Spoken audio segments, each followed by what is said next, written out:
C'est une malédiction pour les familles, pour les entreprises, et pour un pays, c'est la même chose. Être obligé d'emprunter tous les mois pour payer les retraites ou payer les salaires des fonctionnaires, c'est une malédiction qui n'a pas d'issue. Peu d'argent, donc peu de dépenses. C'est en définitive le résumé du message du gouvernement français à son peuple et au reste de la classe politique.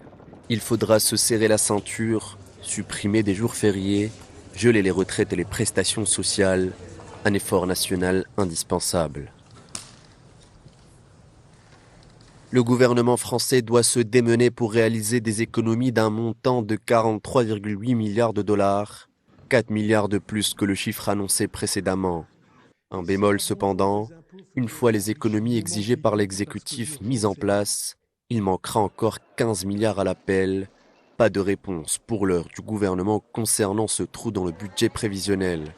Autre problème d'ordre politique, les oppositions à droite et à gauche se sont empressées de menacer le gouvernement actuel de censure, avant même la fin du discours du Premier ministre.